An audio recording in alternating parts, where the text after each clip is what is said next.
Yeah, I mean, I'm trying to control myself because that is the ultimate leverage. Oh. Being able to put $1 up as an investor like you and I are, and to be able to get 14 times that money in the form of loans. And is that a forgivable loan? Is it a grant? I mean, what is that 14x? Because I mean, somebody giving me $13 for every dollar I've got, where do I get into that deal? Yeah, well, you know, here's where I always want to make sure that I don't overstate what the government says they're going to do, because the government might change their mind about what they said they were going to do, and I don't want to ever be in a misrepresentation of anybody. What they've announced is you put in $1, the Treasury will match you $1. If the dollar the Treasury matches with you will be a partnership, so they will be entitled to the profit with you, 50-50, so that's not even a loan. You don't have to pay that one back. That's your partner coming in as an equity position. The loan they have talked about, the 6 times loan, is called the FDIC. Yes, non-recourse, which means you're not personally liable for it, so you take your $14, you go buy a bunch of bad loans, you do the best you can to collect them, and if whatever happens, it doesn't work. It just doesn't work. Businesses in life sometimes just don't work. Not every business is going to be a success. Anybody tells you that is an idiot. Anybody believes that is an idiot. Businesses are variable by the people who run the businesses. So he who works harder or she who works harder has a greater likelihood of success than somebody says, well, I'll get in the same business and do nothing. All right. Well, gee, so sometimes businesses don't work, and it isn't the business's fault. It's the people's fault for either not knowing what to do or not knowing how to do it, or perhaps not even getting off the couch to go do it. So if that were to work, where it didn't kind of happen the way you wanted and you didn't get enough money to pay back the $14, then the $12 is not even something you have to pay back. Now, you're out $1 because you put it in, and your partner's going to be out $1 because they put it in, but you're not going to have this debt dragging behind you like a tin can on a wedding car, you know, banging and clanging, going down the street chasing you, trying to catch you. Or worse yet, a boat anchor. Or I mean, that's really what it would be like if it were a recourse loan. But in this case, it's a non-recourse loan, which means the government doesn't have recourse to be able to come back after you and I and say, hey, where's my money? That is huge. Now, the other point I wanted to make, which I think a lot of people have got to be wondering this themselves, is, okay, but I got to put up for the first dollar. And it's not just $1. We're using that for simplicity, but it's probably, pick a number, $5,000.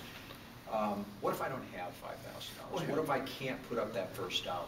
Well, here's what's Do I have to be the guy writing the check on it? Yeah, well, here's what's on it. Now, when Kathy and I started this business, we were broke. I mean, as you know the story, we were not just broke. We were $1 million in the hole. We had an IRS that took away our automobiles. I was being sued by just about every creditor that ever had lent me money was now suing me because I couldn't pay them back. I'd gone broke. I mean, that's what happens when you go broke. And I had a FICO score of 430. So that's about as bad a place as you can be in the credit world. We got all these little nicks on your credit report. I mean, I didn't have the courage to pull up my FICO score on a very regular basis because, it'd be like siege mentality. But even then, I was able to borrow 100% of the money I needed to start. Now, my first box of loans, I spent $13,000. Now, that's not, the way most people say, oh, I'm going to go build a $1 billion business. Oh, what, 13,000 bucks? Well, I couldn't borrow any more than that because my credit was so bad, so I went and borrowed $13,000 and sampled the business. I just did it on I'll do one box and see if it works. I'm only in 13,000 bucks. If it doesn't work, I can escape. If it doesn't work, it's not, well, in my case, my credit was already so bad, it couldn't have made it much worse. And you were $1 million in the hole. I was $1 million. Now you're $1,013,000. Yeah, now I'm $1,013,000 in the hole if it doesn't work. So at that point, I go, gee, not much of a difference. And that first box of loans, Kathy and I collected $63,000.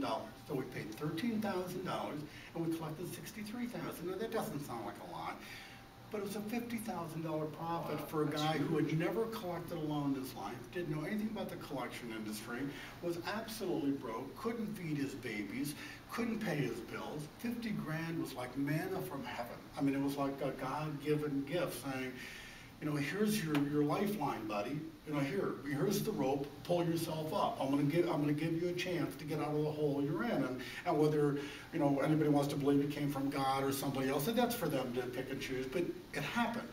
This lifeline came and they had a $50,000 stipend, and rather than spend it, rather than say, oh, now I can go buy a new car, now I can get a new 52-inch plasma TV, now I can go and get my nose fixed, or whatever it is people go do with their money. I said, no, let's take that $50,000 and go buy another box of loans and borrow even more money.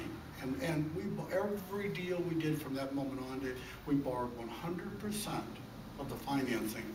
So what I teach people now is how they can borrow money no matter how bad their credit is. And I say that honestly. If your credit is really, really, really bad, you'll have to do some extra work. If your credit's really, really, really good, you're going to get a hall pass. Borrowing money, if your credit's really, really, really good, is very, very, very easy. And the less good it is, the harder it becomes. But no matter how bad it is still doable. You just have to put in some more energy. So if people who have bad credit are using that as an excuse, saying, well, I can't do it because my credit's terrible. No, your credit is terrible. I'm sorry it got there. You have to work harder. And I'll show you what to do, how to do, to make up for the fact that you have really, really bad credit. And I'll show you how to finance it at 100%. Every transaction I've ever done has been financed at 100%. I tell all of my students, and that's what I call my partners as they grow up as students. Right. And I don't think I'm the Maharashi or, you know, or something, and that everybody has to sit at my feet. But I think I am somebody who has learned a lot about this business, and I really want to share it in an educational way, where I'm literally teaching it to them, because there's just certain steps, there's like these 5 pieces of a puzzle that you have to be able to construct together in order to do this. So the business, Dave, is no more complicated than making a cake. You know, if you put the right ingredients in the bowl in the right order and put it in the oven, it doesn't have any choice. It has to come out a cake because of what it is you did over here. Right. Well, this business, if you do these 5 things that I show people how to do, and you put it in the oven, it has to come out financially successful. It doesn't have a choice if you do these 5 things.